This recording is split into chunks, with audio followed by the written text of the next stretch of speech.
आप देख रहे हैं उत्तराखंड का नंबर 1 डिजिटल चैनल उत्तराखंड खबर देहरादून से है कि देश भर के कई राज्यों में पहले चरण का मतदान 19 अप्रैल को होना है, जिसको लेकर सभी राजनीतिक दलों का जनता से वादे करने का दौर भी शुरू हो गया है। इसी क्रम में बीते दिन कांग्रेस राष्ट्रीय अध्यक्ष मल्लिकार्जुन खड़गे और पूर्व अध्यक्ष राहुल गांधी ने नई दिल्ली में अखिल भारतीय कांग्रेस समिति मुख्यालय में घोषणा पत्र जारी किया और न्यायालय पत्र का नाम भी दिया है। इसी कड़ी में आज पूर्व कैबिनेट मंत्री और कांग्रेस से टिहरी लोकसभा कोऑर्डिनेटर मंत्री प्रसाद नैथानी ने प्रेस वार्ता की, जिससे उन्होंने घोषणा पत्र के बारे में जानकारी दी।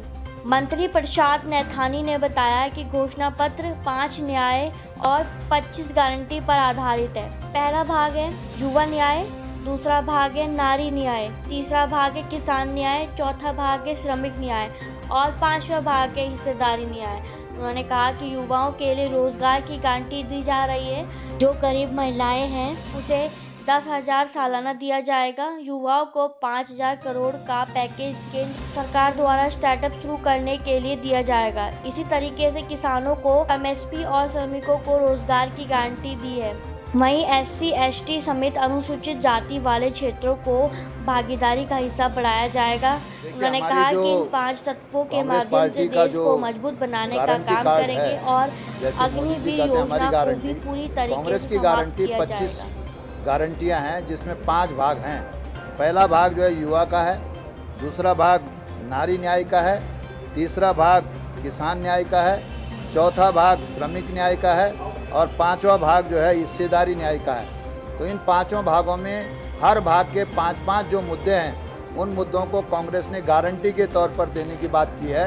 उसी आधार पर हम कहना चाहते हैं कि युवाओं के लिए जो है रोज़गार की गारंटी है, नारी शक्ति के लिए, नारी न्याय के लिए जो महिलाएं हैं उनको जिनका कोई न्याय नहीं मिल पाता है, प्रत्येक महिला को, जो गरीब महिला है उसको 1 लाख रुपया सालाना दिया जाएगा और उद्यम करने के लिए अलग से आर्थिक पैकेज की बात है। युवाओं को जो है वो 5,000 करोड़ का एक पैकेज पूरा केंद्र सरकार देगी अपने स्टार्टअप शुरू करने के लिए। इसी तरीके से किसानों को MSP का मामला है। इसी तरीके जो श्रमिक न्याय है, श्रमिकों को रोज़गार की गारंटी और जो कॉन्ट्रैक्ट बेस पे जो काम किए जाते हैं वो समाप्त किए जाएंगे। और जो हिस्सेदारी न्याय है, जो SC, ST और हमारे जो अनुसूचित जाति जनजाति के क्षेत्र हैं उन लोगों के लिए जो है वो ये भागीदारी का हिस्सा बढ़ाया जाएगा। इसी आधार पे हमारी सरकार ने हमारी कांग्रेस पार्टी ने ये निर्णय लिया है कि 5 न्यायों के माध्यम से, 5 तत्वों के माध्यम से इस देश को मजबूत बनाने का काम करेंगे। और मुख्य रूप से हम कहना चाहते हैं कि ये जो फौज की भर्ती इन्होंने बंद की है और अग्निवीर योजना जो है इसको जड़ से समाप्त करेंगे, ये हमारी गारंटी है। ये हम कहें। देखिए, भाजपा की सरकार हमारी नाक के नीचे किस तरह से उत्तराखंड का सौदा कर रही है, उत्तराखंड को गिरवी और बेचने का काम कर रही है, वो मैं आपके सामने लाई हूँ।